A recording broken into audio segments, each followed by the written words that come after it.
So we have this big moment at the dinner where Ben is asking about investors of Softbar. And, Jesse's like, oh, yeah, I invested.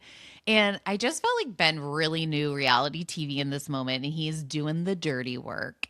And I also noticed when this conversation starts going, Amanda gets this smile smirk on her face because she knew this was coming. And I think she was shocked that Kyle did not invest in any sort of way in Softbar. How does she not And know? I think she knew he didn't, and she was pointing it out as well. Yeah. Well, she even And said, "You didn't invest, Kyle?" And I'm like, "Wait, how come she gets out of it though?" right. I wonder like how their finances are tied up together. But anyways, Kyle's like, well, I was like on the advisory board. I posted his crowdfunding. I obviously couldn't invest. This isn't personal. I'm on the hook for my own company. I just put up $500,000 to not lay off people.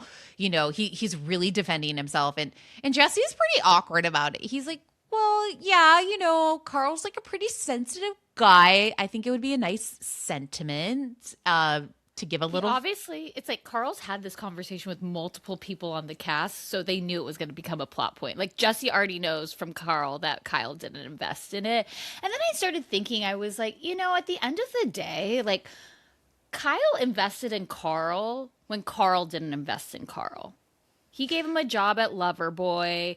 We had the whole season, when he was showing up to meetings, like old Carl. And I feel like it's a little unfair.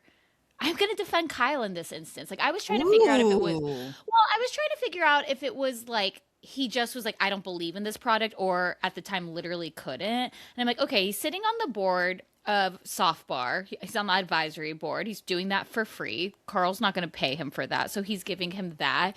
He did just put 500,000 into his business. He said, I literally couldn't pay my employees unless I invested my own money. He's like, I'm not in the spot. So it's like, I also feel at this point is he might not be investing today, but he might down the road. He like physically cannot give the money today. I don't think it's that crazy. And if Amanda didn't know, maybe Amanda could also invest on behalf of Kyle. I don't know. But I will say, because now I got to not defend him. Well, I'll still defend him a little bit. But having this conversation and then him bringing out a Cartier bag. It was such a bad look. That watch is over $5,000. To me, all he should have done is say, hey, I really can't make a huge investment. I know you gave me 15,000 in 2019. I will give you 5. That's all I can do right now. And I want to support you in your business and your venture, even if you don't believe in it. I think the real problem is Kyle doesn't believe in the product of Software. And he didn't want to make the investment. That's it. Because, he's doing DJ gigs. He makes appearances. He makes a lot of money. I know he's floating his own business, but to do 5K just to show support would have Yeah. meant a lot.